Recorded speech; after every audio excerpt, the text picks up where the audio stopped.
Bienvenue pour cette séance d'histoire, la leçon du jour de Clovis à Charlemagne.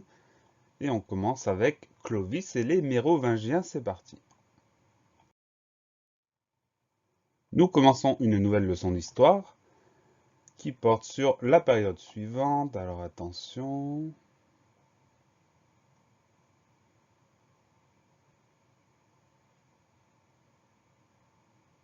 Il s'agit du Moyen Âge. Précédemment, nous avions laissé la Gaule envahie par les Romains en -52, en 52 avant Jésus-Christ.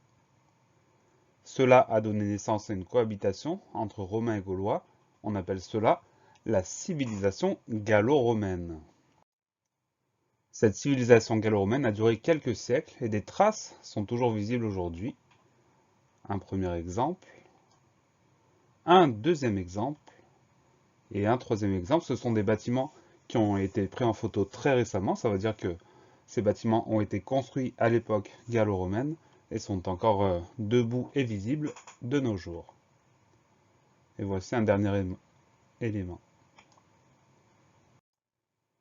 Pendant cette période, une nouvelle religion a fait son apparition en Gaule comme dans tout l'Empire romain, le christianisme.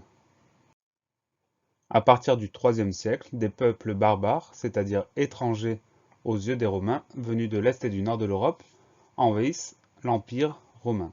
Donc c'est très important. Un peuple barbare, ça veut dire que pour les Romains, c'est un peuple qui vient de l'étranger. Et les peuples barbares dont on parle, ils viennent de l'Est et du Nord de l'Europe.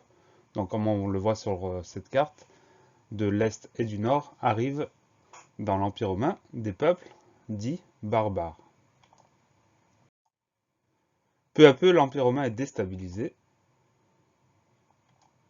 jusqu'au 5e siècle. En 476,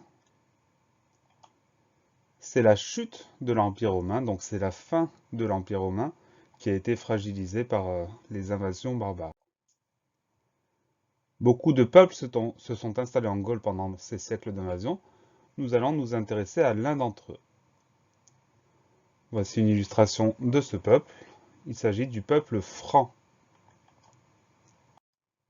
En 481, les Francs occupaient ce territoire. Donc voici au nord de la Gaule, la place qu'occupait le royaume franc. On remarque qu'il y a d'autres royaumes qui se partagent le territoire de la Gaule, l'Armorique, le royaume des Syagrius, le royaume des Alamans, le royaume burgonde, et enfin le royaume visigothique. Cette année-là, en 481, un premier roi prend la tête du peuple franc. Il s'agit de notre ami Clovis. Donc 481, Clovis devient roi du peuple franc.